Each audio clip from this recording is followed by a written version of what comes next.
Então vamos lá? Bom, virou notícia no mercado financeiro do mundo inteiro a declaração mais recente de Robert Kiyosaki, autor do livro Pai Rico, Pai Pobre e uma das pessoas mais influentes do mercado financeiro inteiro. Ele alerta que um grande colapso financeiro está chegando e que é hora de comprar Bitcoin. Interessante a opinião do Kiyosaki agora, né? Então, no tweet que ele faz aqui, a giant crash coming, depression impossible, Fed forced to print billions in fake money, buy... e aí vai, ele fala que até 2025, né? Ele fala aí sobre a impressão de dinheiro, sobre essa injeção exagerada, então ele vai explicando tudo isso. A primeira coisa que a gente vai fazer é analisar se o que o Kiyosaki falou faz sentido ou não, independente dele ser o autor do livro Pai Rico, Pai Pobre, a gente precisa sempre ver com um nível grande de ceticismo qualquer alerta sobre o fim dos tempos. Antes de mais nada, quem é Sardinha Raiz já deixou o like lá antes do vídeo começar, na confiança, porque sabe que o vídeo vai ser bom. Se você não é um Sardinha Raiz ainda, o que você vai fazer é o seguinte, segura sua mãozinha, considere deixar o seu like, se inscrever nesse distinto canal, se e quando o vídeo te agregar de alguma forma, porque eu tenho certeza que ele vai te agregar.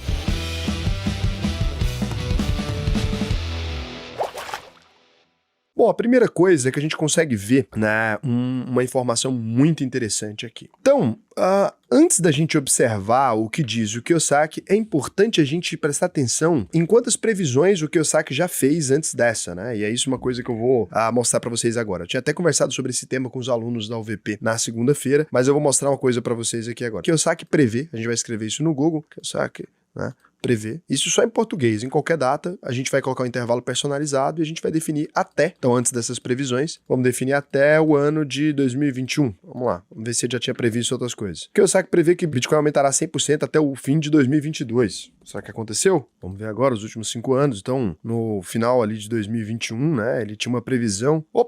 ele errou por 66% de queda, na verdade. O Kiyosaki prevê uma nova crise, 2009, né, depois da crise de 2008. Então, aqui você consegue perceber que o Kiyosaki, né, o Robert Kiyosaki, apesar de ser um dos caras mais inteligentes que a gente tem no mercado financeiro inteiro, ele costuma fazer previsões praticamente todos os anos, e todas elas costumam ser previsões catastróficas e apontando uma saída que é aquela saída que ele acha legal. No geral, ele costuma errar a maior parte das previsões que ele faz, mas toda vez, como ele é um cara muito relevante para o mercado financeiro, essas previsões ganham destaques e tudo mais. E não tô aqui falando mal do Robert Kiyosaki, não acho que o trabalho dele seja ruim por conta disso, não só o Pai Rico, Pai Pobre, que é um dos livros mais básicos e mais indicados para todo mundo que precisa começar a investir, é uma das obras mais legais que existem no Brasil, como também o próprio Kiyosaki escreveu várias outras obras falando sobre imóveis e falando sobre mentalidade do dinheiro, que são obras conhecidas por todo mundo e muito respeitáveis. Mas essa coisa dele falar que existe uma crise, que só tem uma saída e que é sempre aquela que ele aponta, é uma coisa que existe há muitos anos. Agora, tem um ponto que o Kiyosaki está falando aqui não é uma coisa tirada da aleatoriedade. Se a gente observar, esse site aqui é o Fred, ele tem alguns dados muito interessantes sobre a injeção de dólar na economia. E aqui você percebe lá em 1975, então, a quantidade de dólar na economia, aí você chega até 2000 e quando começa a existir uma crise, 2008 ali, ó, a gente tem um aumento substancial, né,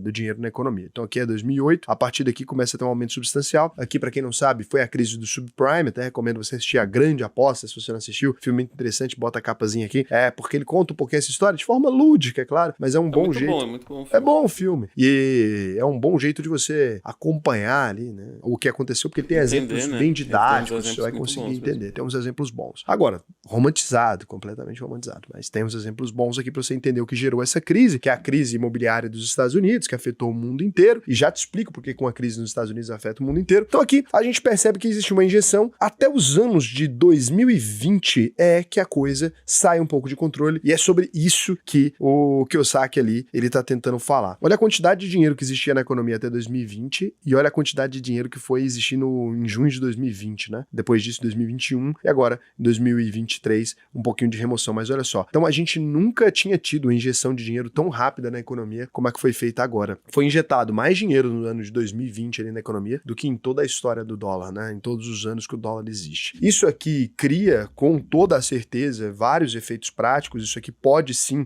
afetar extremamente a economia do mundo e por uma razão muito simples. Desde 1944 ali, né, no período da guerra, foi firmado o Acordo de Bretton Woods. Então, vários países do mundo inteiro se uniram ali, começaram a trabalhar com câmbio flutuante, começaram a trabalhar com suas reservas em dólar. Então, o dólar não não é só a moeda dos Estados Unidos, como o real é a moeda do Brasil. O dólar é a moeda de boa parte do planeta, ela é a reserva de boa parte do planeta. E aí quando os Estados Unidos injeta dinheiro na economia americana da maneira como ele está fazendo, imprimindo dólar arbitrariamente, o que ele faz é causar um desequilíbrio na economia, não só dos Estados Unidos, como transformar a economia do mundo inteiro em uma coisa artificial. É aqui que o Robert Kiyosaki fala, olha, então os Estados Unidos está imprimindo dinheiro fake, né, ali para o mundo inteiro. E quando ele fala dinheiro fake, pode ser que você fique um pouco abalado, você fala assim, como assim, né, o dólar é um dinheiro fake? O que acontece? Do acordo firmado em Bretton Woods, todos os países começaram a fazer suas reservas em dólar, e o dólar, ele tinha uma promessa, não foi simplesmente, vamos todo mundo usar o dólar como reserva, e os Estados Unidos vai se beneficiar disso, e fica tudo bem, não era assim, né? Então os países chegaram num acordo ali específico de que o dólar seria a moeda do mundo, mas que os Estados Unidos tinham a obrigação de manter um lastro de ouro para cada dólar impresso. Então quando você pega uma nota de dólar americana ali, né, esse dólar, 20 dólares aqui, 20 dólares, né, você observa aqui que no canto tem escrito Gold Certified. Todo cidadão ou qualquer pessoa, qualquer país poderia simplesmente exigir dos Estados Unidos que ele desse certa quantia em ouro para aquele dólar oferecido. Então era comum que os cidadãos americanos pudessem simplesmente ir até o banco e trocar o dólar deles por ouro, caso eles quisessem. E era comum também que os países pudessem trocar, né, o dólar que eles possuíam em suas reservas por ouro com relação aos Estados Unidos. Em algum momento,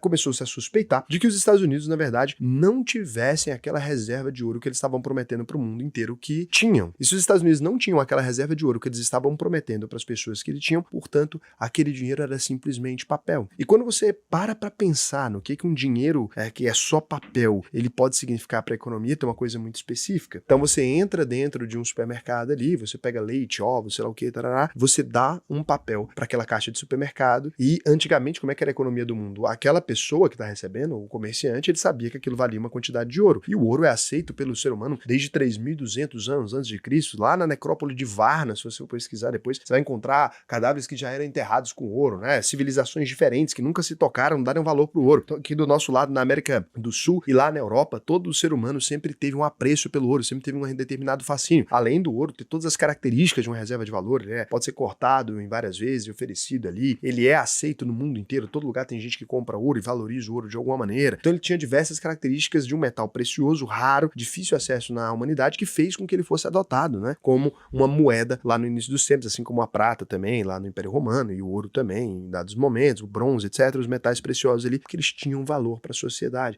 Aí, de repente, a gente elimina esse padrão ouro. O que acontece é que esse buchicho de que talvez os Estados Unidos não possuíssem de verdade aquele ouro em reserva das moedas que eles estavam emitindo, começou a correr entre os países que começaram a pegar suas quantidades de dólar e exigir a troca em ouro. Ficou nítido de repente para o Nixon, que era o presidente dos Estados Unidos na época, de que se aquele fluxo continuasse acontecendo da maneira como ele estava acontecendo, os Estados Unidos eles entrariam numa coisa chamada default, ou seja, os Estados Unidos não teriam mais ouro para oferecer para quem estava pedindo aquela reserva. Então, de repente, o Nixon disse, é o fim do padrão ouro, ninguém mais pode trocar dólar por ouro, acabou a brincadeira. O mundo nesse momento já estava dependente do dólar ali como moeda, as transações já aconteciam em dólar, os acordos já aconteciam em dólar, não tinha muito mais o que ser feito naquele primeiro momento. Então, por mais que os países estiassem, a partir daquele momento, então, o dólar não tinha mais lastro algum. O que significa hoje que quando você diz que você tem um dólar na carteira, ou 10, ou 100, ou milhões de dólares, o que você está dizendo é que você tem um cuspe do governo. É uma palavra do governo e o curso forçado daquela moeda que faz com que isso tenha algum valor. Não vale intrinsecamente nada. Quando a gente passa a enxergar assim, fica claro, né, de que os Estados Unidos têm um poder muito maior do que o que ele deveria ter sobre a população de modo geral, porque os Estados Unidos agora podem imprimir dinheiro desvalorizando o dinheiro que a gente já tem. Se existia $1 e você injeta $2, aquele dólar que eu tinha antes, ele vale metade, pelo menos, né? E metade do quê? De nada. Então é metade de nada, mas que tá valendo metade. Então vai perdendo o poder de compra, porque mais pessoas com mais dinheiro podem comprar qualquer coisa, só que existe uma escassez de produto, porque senão seria muito simples, é só a gente imprimir R$1 milhão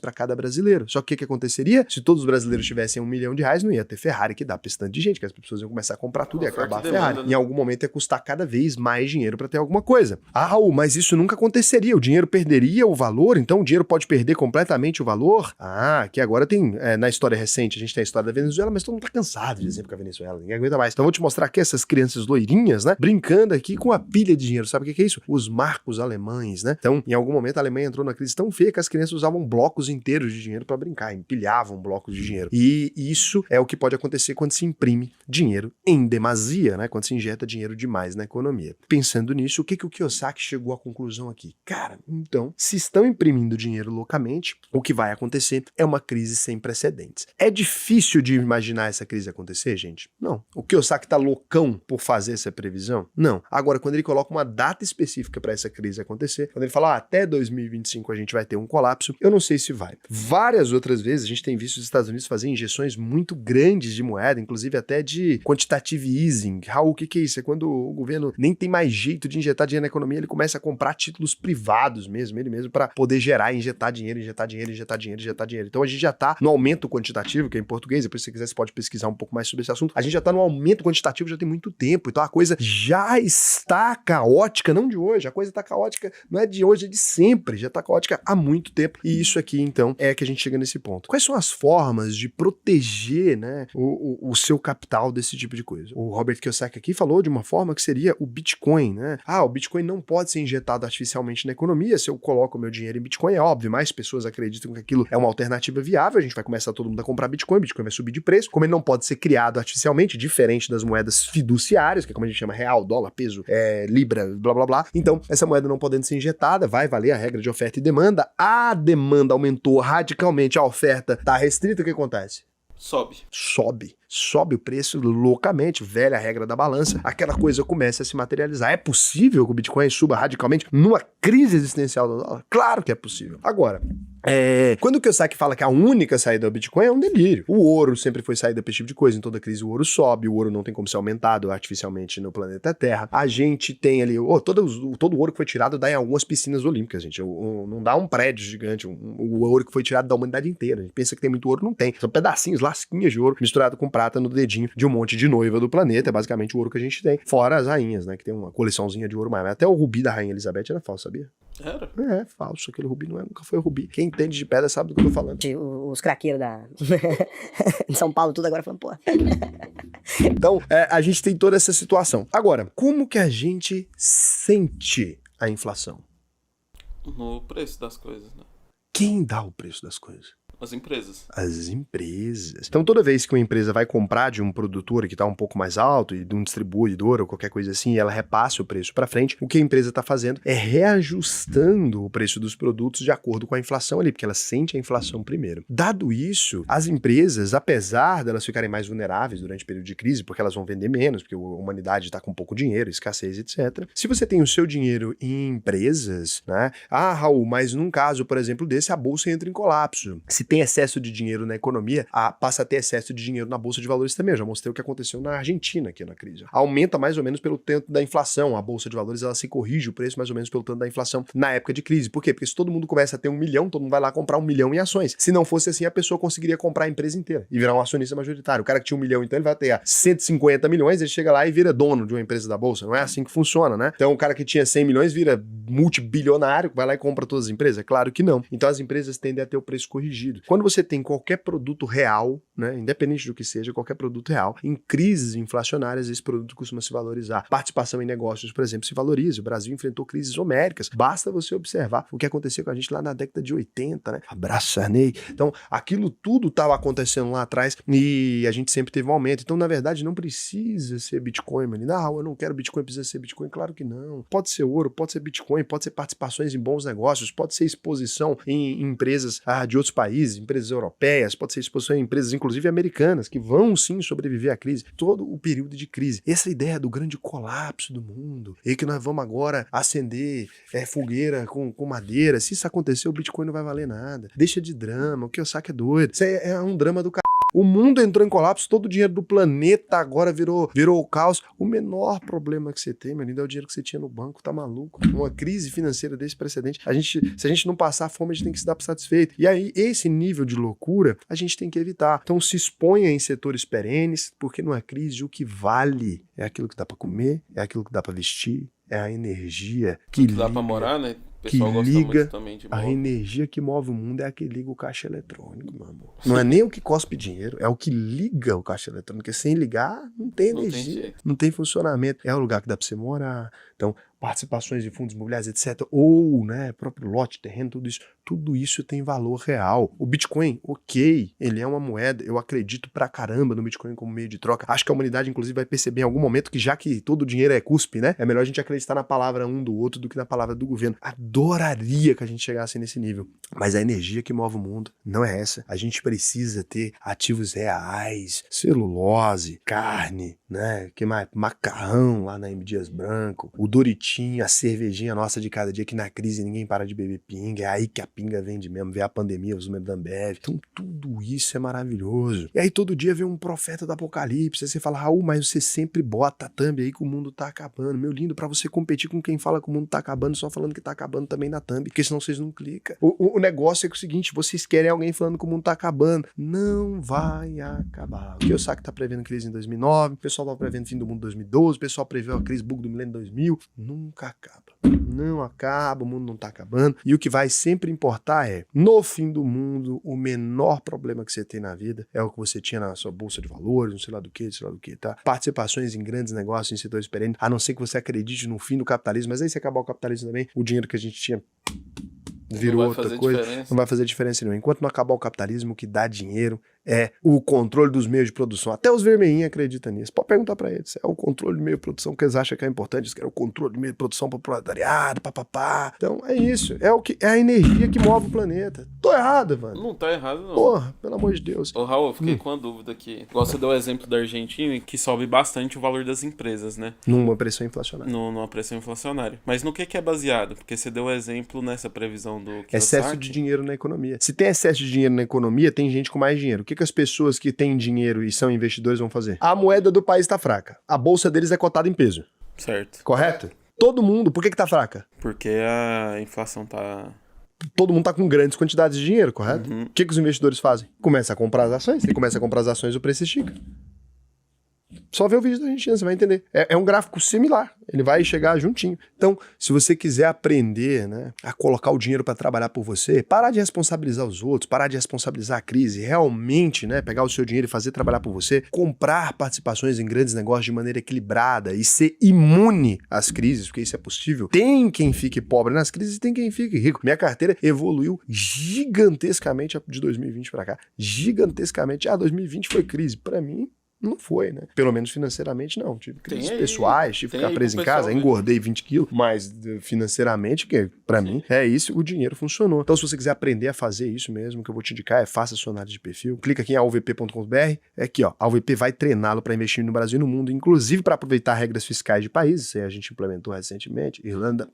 Nesse treinamento de 8 semanas, você vai aprender a investir em renda fixa, renda variável e mercados internacionais. Raul, eu invisto já há 4, 5 anos. Cara, eu vou te levar para outro patamar. Raul, eu nunca investi na vida. Tá na hora de começar. É do zero até o mais avançado no que a gente tem no mercado de investimentos. Então você colocou aqui, me responde como é que tá a sua vida, me fala um pouco como é que é o seu foco, né?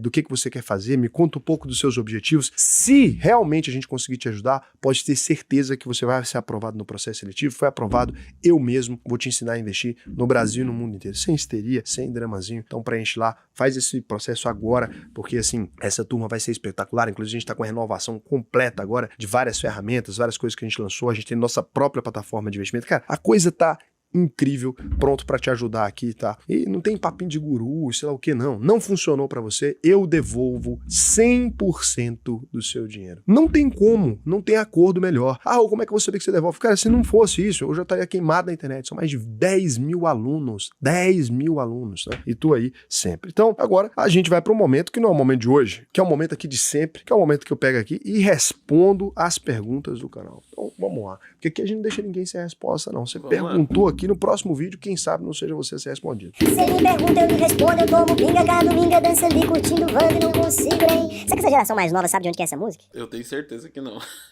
Então, Dina Soldiers pergunta, o que significa ISAX? Eu jurava que era alguma coisa do Exército Brasileiro. Pô, PEX, eu tive a Isa, né? É uma ex-namorada que eu tive. Quando eu fui abrir uma plataforma de investimento, eu decidi homenageá-la. Aí virou Isa, minha ex. Mas agora eu mudei o nome. Agora é AUVP Investimentos. Então, já mudei esse nome, mas foi uma homenagem pro ex. Já superou aí, já. É mentira, não é isso não, gente. Isa, investidor sardinha. Ex de quê? Fica aí a pergunta. Brian Vinícius, 2239. Raul, o que será que acontece se eu fizer um empréstimo de 1 milhão, vender minhas coisas, botar tudo em Bitcoin e fugir do país para não pagar? O problema é você ter capacidade de crédito de 1 milhão. Se você é um quebrado, ninguém vai te emprestar 1 milhão de reais. Só te empresta 1 milhão de reais se você realmente tiver essa capacidade de dever 1 milhão de reais. Eu tive um patrão, né, presidente de uma empresa que eu trabalhei, que ele tinha dívidas superiores a 60 milhões de reais. Daí ele me contou de uma frase muito interessante. Eu tava na casa dele, eu falei, caramba, mas você tá tudo lascado, né? Qualquer pessoa que tem R$1 no banco é mais rico que você. Por quê? Pessoa que deve desse tanto. Ele falou, pelo contrário. Dever 60 milhões é melhor do que ter 1 milhão. Se ele chegasse num banco naquele momento e pedisse 5 milhões de reais, eles davam pra ele. Se eu chegasse, não dava. Quem deve 60, o banco tem medo do risco de crédito, já tá com um monte de dinheiro empipinado, se não ajudar ele tem chance de quebrar. Toda hora era isso. Tanto é que ele morava numa mansão com 60 milhões de dívida e eu não tinha sem dever nada pra ninguém. Então, se você conseguir o milagre de dever 1 bilhão, é tudo que você precisa. Dever 1 bilhão é melhor do que ter 1 milhão. É isso. Estranho, né? O mundo, o capitalismo é maravilhoso. Anderson Fonseca, 3941. Pergunta, invisto desde 2019, mas fiquei assíduo recentemente, tenho acompanhado seus vídeos e montado uma carteira. É pra aplaudir de pé o profissional. Minha dúvida é, como entrar em ações que são boas, quero ser sócio, mas os preços são altos, fazendo análise baseada em seu vídeo de análise de ações como preço justo no método Benjamin Graham, por exemplo. Cara, não estão altos baseado no preço do Graham, não. Inclusive, já mostrei aqui várias vezes que o Bovespa nunca esteve numa janela de compra tão boa desde 2008. Tá falando groselha. Por exemplo, as ações de VEG, BB Seguridade são boas, mas o preço sempre está alto. Vai se basear nesses métodos. Bom, na verdade é isso. Você falou uma coisa que é uma groselhada aí. Tem que estudar. Lá na UVP a gente ensina tudo isso aqui. Mas o grande ponto que você vai observar aí é PL das empresas e PVP. Você não precisa comprar BB Seguridade e VEG, né? Se você quiser fazer uma análise exclusivamente por preço, que não é uma coisa que eu recomendo, que eu não acho que você tem competência suficiente, não só você, como vários investidores, pessoa física pequenininhos, não tem competência para fazer esse tipo de avaliação, mas se você quiser, você pode fazer uma análise, setando ali indicadores base para você e fazendo pesquisa. Pô, tem várias empresas aí que eu já falei várias vezes, não é indicação agora de compra mesmo, mas várias empresas que estão abaixo do preço, Sanepar, os bancos, várias coisas. Que é isso? Tá falando groselha. É a falta que faz a UVP na vida. Aí começa a investir, não quer ir lá e investir na UVP, fala, não vou ficar dando dinheiro, sei lá o quê, eu não quero estudar. E aí vai lá e perde 10 mil, 20 mil, perde 100 mil ao longo da história, perde milhões, porque simplesmente não sabe fazer um bom processo de análise. Raul, mas eu não tenho milhões pra perder, exato. Mas você não tem tempo pra você ficar investindo errado, daqui 2, 3 anos descobrir que fez merda. Não enrola, entra lá no formulário, deixa de ser bobo. Se não funcionar pra você, eu devolvo 100% do dinheiro. Nos últimos tempos que você mais tem batido é sobre o preço das empresas, que o PL tá muito abaixo nos últimos, sei lá, 10, 15 anos. Você teve aula na UVP, a gente falou 1 hora sobre esse assunto. Só que você não tava lá. Por que não tava lá? Porque fica, eu vou fazer sozinho, eu sou o bichão da cara preta. Aí, beijo pra vocês.